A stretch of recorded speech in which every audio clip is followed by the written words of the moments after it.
leemos 1 Tesalonicenses 4:13. Tampoco queremos, hermanos, que ignoréis acerca de los que duermen, para que no os entristezcáis como los otros que no tienen esperanza. La palabra dormir aquí hace referencia a la muerte de un creyente. Porque así como cuando nos despertamos después de dormir, así será nuestra resurrección. En este verso 13 tenemos 3 problemas que esos hermanos en Tesalónica estaban enfrentando y que muchos seres humanos los enfrentan hoy en día. ¿Cuáles eran esos problemas? Ignorancia, dolor y desesperanza. Y Pablo les escribe con respecto a los 3. Alguien con mucha sabiduría dijo: el dolor y la pena miran hacia atrás, la preocupación mira alrededor, pero la fe mira hacia arriba. Lo que Pablo hace es tomar a esta gente que había estado mirando hacia atrás y alrededor y les ayuda a reenfocar su atención. Les hablará del rapto de la iglesia cuando el Señor Jesucristo regrese por los suyos, y les dirá que sus seres amados que duermen, o sea, muertos en Cristo, serán resucitados de entre los muertos, y que quienes estén vivos serán cambiados y transformados en un instante, y que juntos serán arrebatados para encontrarse con el Señor en el aire y estar siempre con el Señor. Quiero que note las palabras con las cuales el apóstol finaliza este capítulo 4, verso 18. Por tanto, alentaos los unos a los otros con estas palabras. Yo no sé de ninguna esperanza más consoladora que el rapto de la iglesia. Habrá, mi amigo, una gloriosa reunión celestial. Si sus padres, hermanos, hermanas, amigos han muerto conociendo y teniendo a Cristo en el corazón, imagínense lo que será reunirse con ellos en el cielo. Y de eso es de lo que estamos hablando, la consolación de su regreso. Hay 3 cosas que oro para que el Espíritu Santo las grabe en su conciencia hoy. 3 verdades inamovibles que deben estar plantadas en su corazón y mente. Primero, usted puede confiar en la certeza de su venida. Esa es la forma en que Pablo responde a la ignorancia, el dolor y la desesperanza de ellos. Note lo que les dice en el verso 14. Porque si creemos que Jesús murió y resucitó, así también traerá Dios con Jesús a los que durmieron en él. Y en los versos 15 y 16 dice: por lo cual os decimos esto en palabras del Señor, que nosotros que vivimos, que habremos quedado hasta la venida del Señor, no precederemos a los que durmieron, porque el Señor mismo con voz de mando descenderá del cielo. Y aquí el apóstol está dando 2 grandes argumentos o evidencias que hacen inamovible la verdad de la segunda venida del Señor. Primero, en el verso 14 dice: porque si creemos que Jesús murió y resucitó, así también traerá Dios con Jesús a los que durmieron con él. Eso habla de seguridad. Tenemos confianza en la obra salvadora de Cristo. ¿Cuál es el núcleo del Evangelio? Que Cristo murió por nuestros pecados, fue sepultado y resucitó al tercer día. Eso es el Evangelio. Esa es la forma en que nos salvamos, por la muerte y la resurrección de Jesucristo.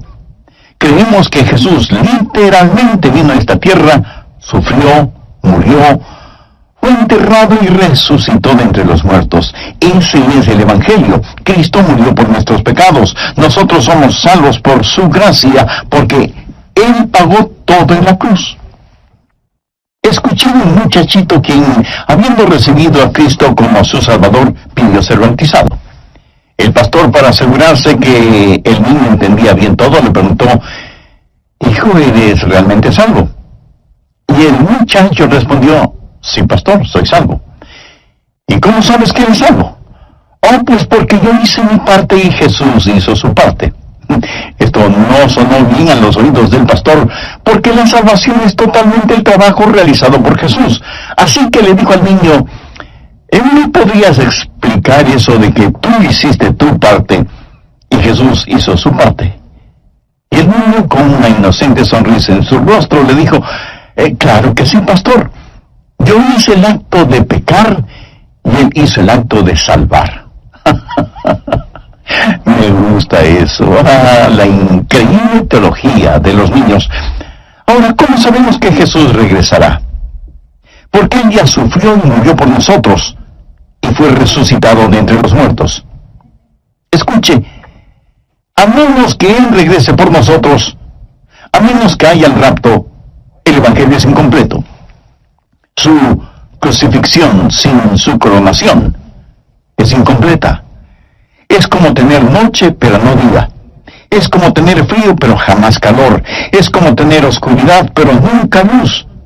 Quiero decir, el Evangelio es incompleto sin la segunda venida del Señor Jesucristo. ¿Cree usted que Jesucristo resucitó? Entonces la resurrección de Él es la muestra, es la prueba de su propia resurrección, mi amigo. En el Antiguo Testamento tenían una ceremonia llamada de las primicias o los primeros frutos. Cuando la cosecha estaba madurando, iban al campo y escogían las más hermosas y cargadas espigas de trigo o de cebada, o lo que fuera. Las ataban en manojos y las llevaban al templo en Jerusalén y las ponían en el altar, primero como agradecimiento a Dios por la cosecha que se aproximaba, y segundo, como una muestra de que toda la cosecha le pertenecía a Dios. Esta era una gran celebración, la fiesta de los primeros frutos, las primicias, lo mejor de la cosecha. Busque 1 Corintios 15, versos 22 y 23. Porque así como en Adán todos mueren, también en Cristo todos serán vivificados. Pero cada uno en su debido orden. Cristo, las primicias. Luego, los que son de Cristo en su venida. ¿Lo ven? Habla de una resurrección, porque la resurrección de Cristo es el primer fruto de la resurrección. ¿Resucitó Cristo literalmente de entre los muertos? Amigo, es mejor que lo crea. Volvió literalmente a salir de la tumba. Es mejor que lo crea. Este es el argumento del apóstol Pablo. Dice que si creemos que Jesús resucitó, lo mismo sucederá con aquellos que duermen en Cristo. O sea, los muertos en Cristo resucitarán tal y como Cristo resucitó. El mismo Señor Jesucristo permitió su propia muerte porque era parte del plan para salvarnos. El Hijo de Dios estuvo muerto y sepultado en una tumba, y Él permitió ser capturado por la muerte a fin de vencer ese cautiverio y encender desde la tumba la llama de la esperanza. Él se levantó de entre los muertos y le quitó el aguijón a la muerte, tomó la corona de la muerte y la rompió, y porque Él es el Salvador vivo y victorioso sobre la muerte, nosotros también viviremos victoriosos sobre la muerte. Amén. Esta es la base histórica y sobrenatural de la segunda venida de Cristo. Yo creo que la segunda venida de Jesús será tan real y literal como fue su primera venida. Y creo que mi resurrección será tan real y literal como fue la de Jesús. La primera seguridad que tenemos es el trabajo salvador de Jesucristo. La segunda seguridad es la sólida palabra del Señor. Mire 1 Tesalonicenses 4:15, por lo cual os decimos esto en palabra del Señor. Sabía que un tercio de toda la Biblia, bien entendido, habla de la segunda venida de Cristo.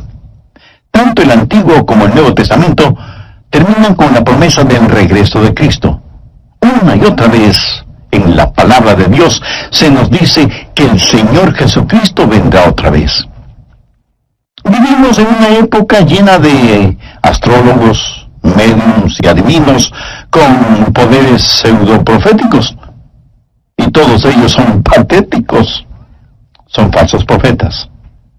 De vez en cuando, con la ayuda de Satanás, tratan de adivinar algo, pero no pueden hacerlo porque Satanás no sabe absolutamente nada sobre el futuro. Pero la Biblia, la segura palabra de Dios, siempre está en lo correcto. Hay dos cosas que nos dan esa seguridad. Primero, el trabajo salvador de Jesús, y segundo, la firme seguridad de su palabra. Y eso es lo que Pablo está diciendo. Así que primero, podemos confiar en la certidumbre del regreso del Señor, y segundo, podemos descansar en el consuelo de su venida. Pablo dice en el verso 18, por tanto, alentaos los unos a los otros con estas palabras. A veces algunos predican sobre la segunda venida de Cristo para amenazar o para atemorizar. Y debemos sentirnos atemorizados si no estamos listos. Pero Pablo no escribió esto ni para amenazar, ni para atemorizar, sino para consolar. Y lo que el apóstol hace es bosquejar el escenario de lo que va a suceder durante el rapto, cuando el Señor regrese, y hay 4 eventos básicos que son de gran consuelo. Primero, la majestad de su regreso. No tengo que hacer énfasis en que la figura central aquí es Jesús. Mire lo que dice el verso 16, porque el Señor mismo descenderá. Vamos rápidamente a Hechos 1:11. Dice, este mismo Jesús que ha sido tomado de vosotros, el mismo Jesús que alimentó a más de 5,000 personas, el mismo Jesús que caminó por las playas de Galilea, el mismo Jesús que caminó sobre las aguas y calmó la tempestad, porque el mismo Señor descenderá. Algunas personas dicen, la segunda venida de Jesús es cuando uno se muere y viene el Señor en espíritu para llevar nuestro espíritu al cielo. Eso suena maravilloso, pero no es la segunda venida del Señor. Otros dicen, cuando uno nace de nuevo, la segunda venida del Señor es cuando Él viene a vivir en usted. Eso también suena muy atractivo, pero no es la segunda venida del Señor. La Biblia dice, porque el Señor mismo descenderá del cielo. Hay la majestad de su regreso. Un día el Señor se levantará de su trono, dejará el sublime esplendor de su cielo y comenzará su descenso hacia esta tierra. El Señor descenderá y vendrá en la gloria de su Padre con los santos ángeles, porque el Señor mismo con voz de mando, con voz de arcángel y con trompeta de Dios descenderá del cielo. Segundo, el milagro de nuestra resurrección. Veamos nuevamente el verso 16. Porque el Señor mismo con voz de mando, con voz de arcángel y con trompeta de Dios. Habrá señales de su venida, pero también hay que escuchar los sonidos, y hay por lo menos 3. Voz de mando, voz de arcángel y trompeta de Dios. ¿Qué es lo que el Señor va a decir? No lo sé. Pero creo que tenemos un atisbo de esto cuando Él dijo, Lázaro, ven fuera. Pienso que cuando Él, con voz de mando, dé la orden, los muertos en Cristo escucharán su voz, la voz del Salvador, que retumbará en los dominios de muerte de Satanás, y el reino de la muerte se derrumbará. A la voz de mando de Jesucristo, el mar entregará a quienes murieron en Él, y los desiertos entregarán a sus muertos, y los campos de batalla en todas partes del mundo entregarán a sus muertos. Cada tumba parecerá un campo arado cuando el Señor regrese y ordene, vengan afuera. Y los muertos resucitarán. Pero hay también la voz de un arcángel. ¿Quién es este arcángel? Yo creo que será Miguel. ¿Por qué se lo menciona aquí? Bien, la Biblia dice que Satanás es el príncipe de la potestad del aire. Satanás es un ángel caído, y Miguel es su superior en el organigrama divino. Y Miguel ordenará a Satanás y sus demonios que dejen libre el camino para los hijos de Dios, los santos, cuando están ascendiendo para encontrarse con el Señor en el aire. Y luego la trompeta sonará. En tiempos antiguos, las trompetas eran muy importantes en Israel, y las hacían sonar primordialmente para 2 actividades: adoración y batalla. La gran tribulación con todos sus horrores comenzará en esta tierra. Nuestro Señor descenderá con voz de mando, con voz de arcángel y con trompeta de Dios, y se efectuará el milagro de la resurrección. Y si usted me pregunta, Pastor Rogers, ¿cree usted realmente en una resurrección milagrosa? Usted es un hombre educado.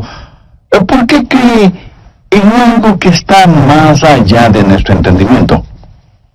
Muy buena pregunta. Ahora escúcheme. El hecho de que me esté escuchando ahora mismo está más allá de su entendimiento. Quiero decir, Dios lo hizo todo de la nada, ¿verdad? Usted en realidad no entiende el nacimiento humano. Si Dios le pudo formar a usted en el mismo vientre de su madre, no puede levantar de la tumba a alguien. Así que no se preocupe. Nuestro Dios, que es el Dios de los milagros, resucitará a los muertos, sea que usted lo crea o no. No debemos olvidar que la metamorfosis que sufre una oruga para volverse mariposa es un hermoso cuadro de la resurrección. Esa oruga, que para muchas personas es repugnante, se alimenta con hojas y vive en un mundo muy limitado, muy pequeño.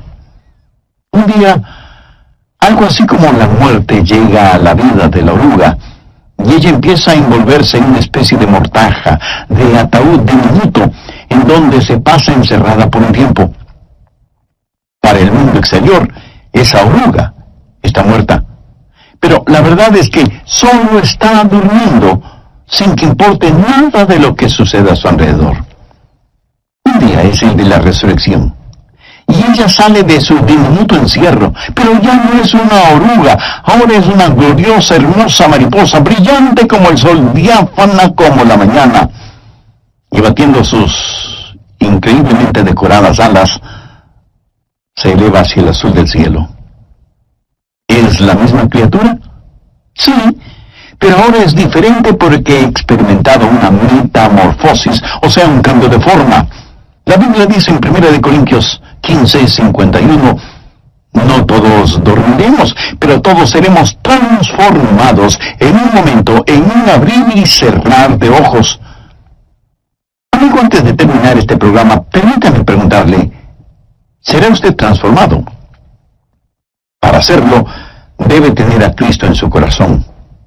Si aún no ha hecho esa decisión, la puede hacer ahora mismo, orando de la siguiente manera. Señor Jesús, creo que para redimirme y perdonarme tú moriste en el Calvario. Y fuiste encerrado. Y fuiste a la tumba. Pero resucitaste para que yo también pueda resucitar a novedad de vida. ¿Yo voy a ser como Jesús? Pastor, no entiendo eso, ¿me lo puede explicar? No se lo puedo explicar. En verdad nadie puede explicar esto. Es uno de los misterios que le pertenecen a Dios.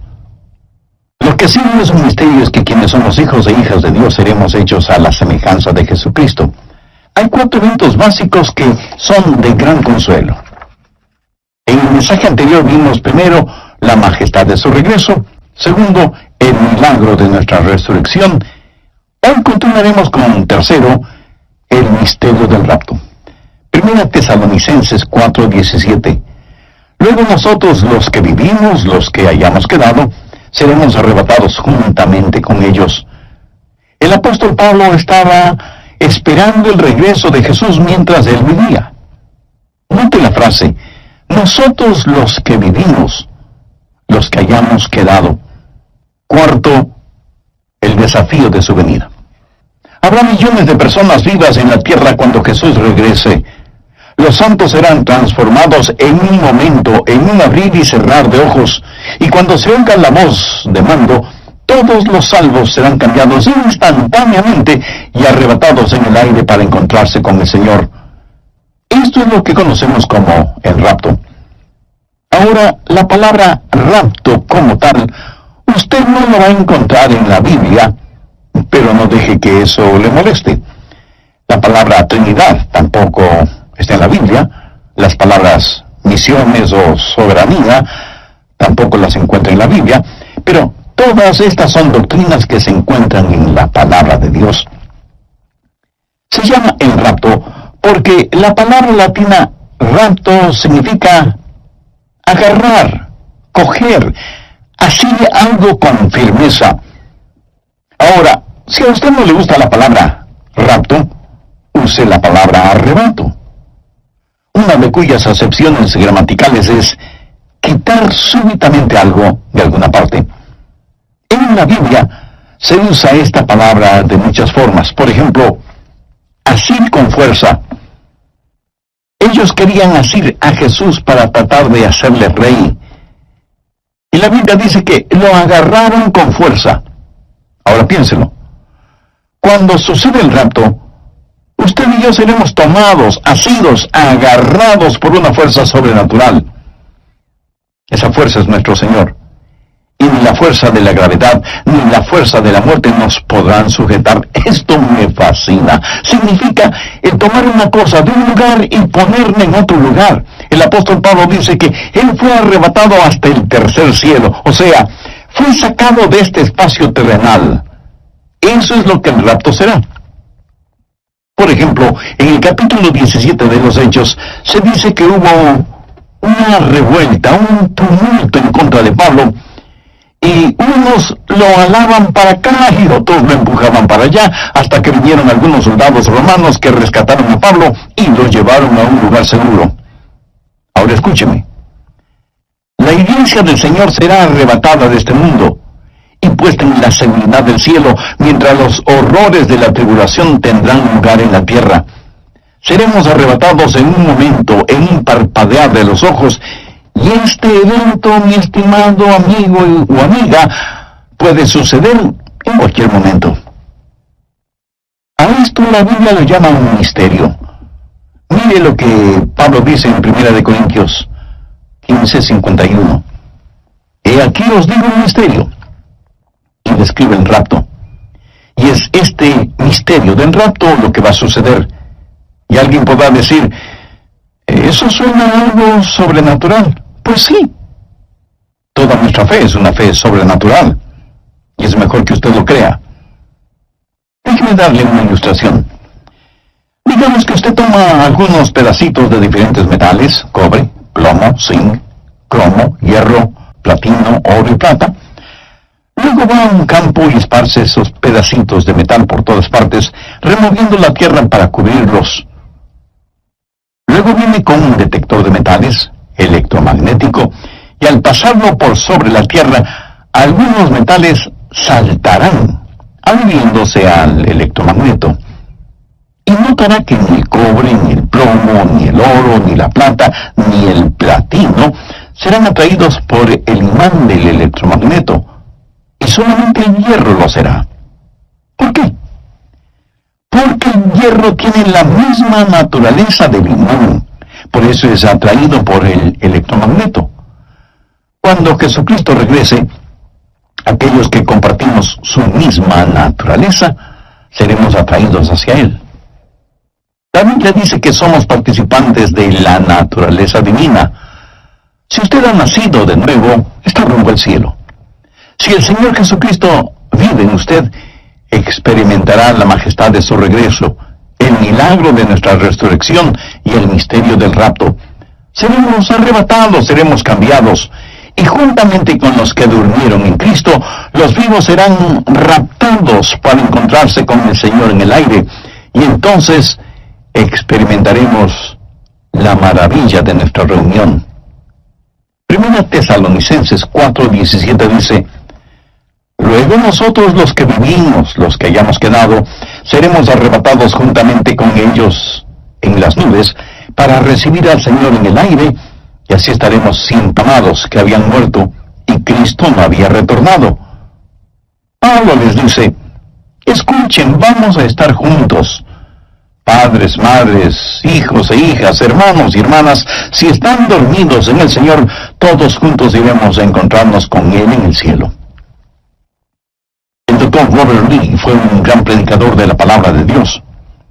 Una de las historias personales que él alguna vez contó conmovió profundamente mi corazón. Permítame compartir esa historia con usted.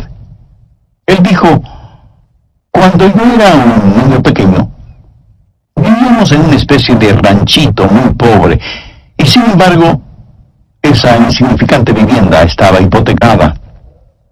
Un día, cuando casi todos en la familia habían ido al pueblo, mi madre y yo estábamos en el porche de la casa. Ella, sentada en una vieja silla mecedora, estaba tejiendo. Yo estaba tendido en el piso, frente a ella, mirándola, y vi las manos de mi madre, ágiles, pero marchitas. Y le pregunté: Mami, ¿cuál ha sido el día más feliz de tu vida?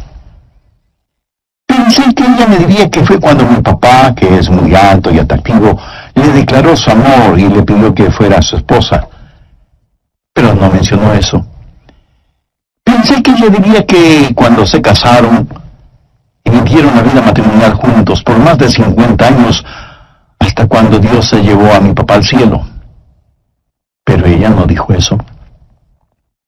Ella me respondió: Hijo, has hecho una pregunta difícil.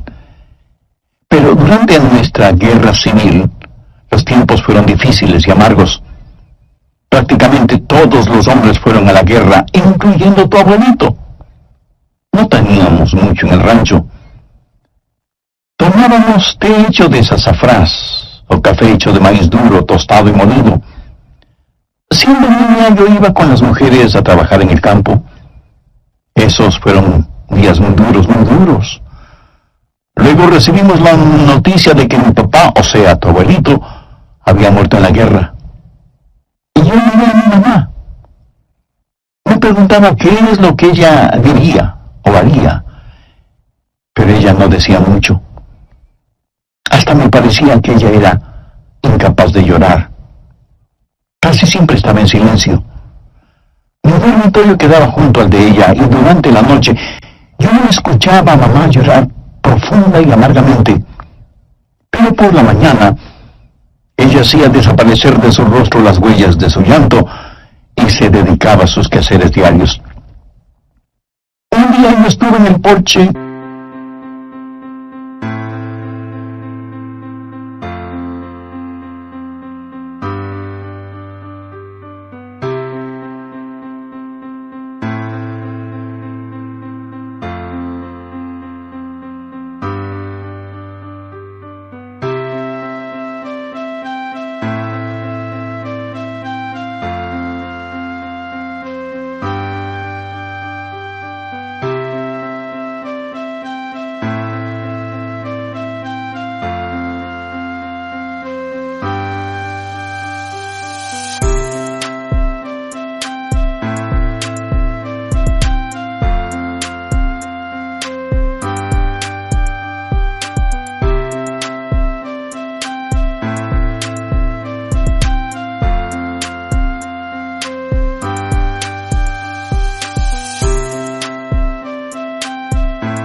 como tú estás ahora junto a mi mamá.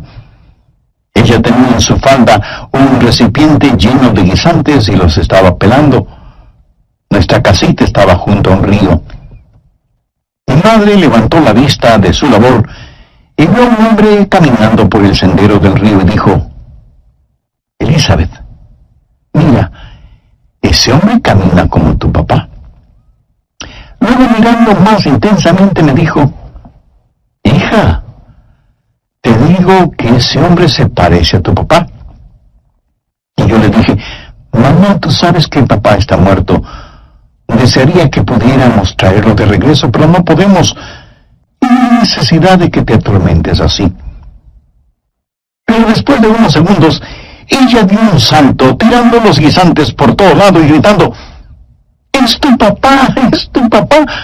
Y levantando la falda de su vestido, atravesó el campo, corrió por el sendero del río y se refugió no en los brazos, sino en el brazo de su esposo. Él había perdido un brazo durante la guerra, y los dos se abrazaron y se besaron intensamente, y rieron y lloraron todo al mismo tiempo. Siendo una niña, corrí tan rápido como mis pequeñas piernas me lo permitían, y abracé a mi papá en las rodillas, y pasé mi mano por la manga vacía de su camisa. Yo creo que el día más feliz de mi vida fue cuando mi papá regresó de la guerra, aunque le faltara un brazo. El doctor Lee terminó esta historia diciendo: el momento más feliz de mi madre es nada comparado con el gozo de ver el rostro de Jesús y tocar sus manos perforadas, que abrieron las puertas de la gracia para que nosotros podamos llegar a las puertas de la gloria. Y cuando todos estemos reunidos con el Señor, esa será una reunión para la cual no existen las palabras apropiadas para describirla. Amigos, no solo estaremos seguros de la certidumbre de su regreso y del consuelo de su retorno, sino que debemos responder. Tercero, el desafío de su venida. Otra vez veamos el verso 17.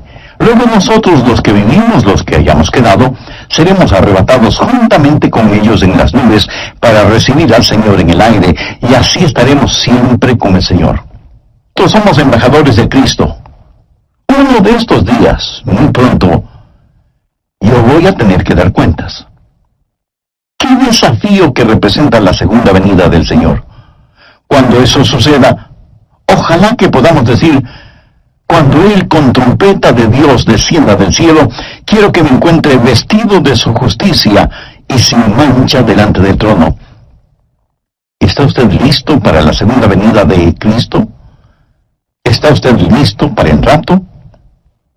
¿Es usted salvo? Como creyente, ¿está listo a decir: Señor Jesús, te he amado, te he servido, he testificado de ti, he sido fiel? Cuando Él regrese, no quiero que encuentre sus diezmos en mi cuenta bancaria. No quiero que encuentre licores ni material pornográfico en mi casa. No quiero que encuentre mi corazón lleno de odio. No quiero que cuando Él regrese me encuentre frío e indiferente a sus cosas. Quiero vivir ardientemente por Jesús. Quiero que el fuego de mi vida espiritual inflame la vida espiritual de quienes me rodean: esposa, hijos, nietos, amigos, compañeros de labores, vecinos. No sé cuándo con exactitud, pero sí sé que pronto veré al Señor. ¿Y usted también lo hará? Por favor, busque Marcos 8:38. Porque el que se avergonzare de mí y de mis palabras en esta generación adúltera y pecadora, el Hijo del Hombre se avergonzará también de él, cuando venga en la gloria de su Padre con los santos ángeles. Usted dirá: yo no me avergüenzo de Jesús. Pues le felicito. Pero permítame preguntarle: ¿alguna vez ha confesado que Él es su Señor? ¿Le ha obedecido siguiéndole en bautismo? ¿Es usted un miembro activo de una iglesia que predica y practica todo el consejo de Dios? Todas estas son preguntas muy importantes. El apóstol Pablo en Romanos 9:33 dice: y el que creyere en Él no será avergonzado. Y en Lucas capítulo 10, los versos 32 y 33, están registradas las palabras de Jesús: a cualquiera pues que me confiese delante de los hombres, yo también le confesaré delante de mi Padre que está en los cielos. Y a cualquiera que me niegue delante de los hombres, yo también le negaré delante de mi Padre que está en los cielos. Es mi profundo y sincero deseo que, como consecuencia de haber escuchado este programa, de haberme acompañado durante este estudio bíblico, muchos de ustedes puedan confesar a Jesucristo como su Salvador y Señor aquí en la tierra, para que Jesús le reconozca a usted delante del Padre que está en los cielos y pueda ser recibido cuando Cristo venga a la tierra por segunda vez. Si usted es una persona religiosa, aunque sea muy religiosa, recuerde que la religión no salva a nadie, porque la religión es el esfuerzo humano de hacer méritos para recibir el favor de Dios. En Efesios 2:8-9 leemos: porque por gracia sois salvos por medio de la fe, y esto no de vosotros, pues es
don de Dios, no por obras, para que nadie se gloríe.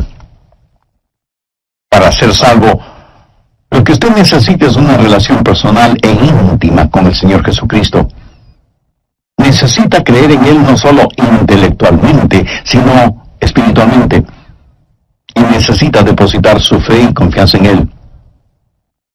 Si usted tiene ese sincero deseo en su corazón, le invito a que ore, a que converse con Dios.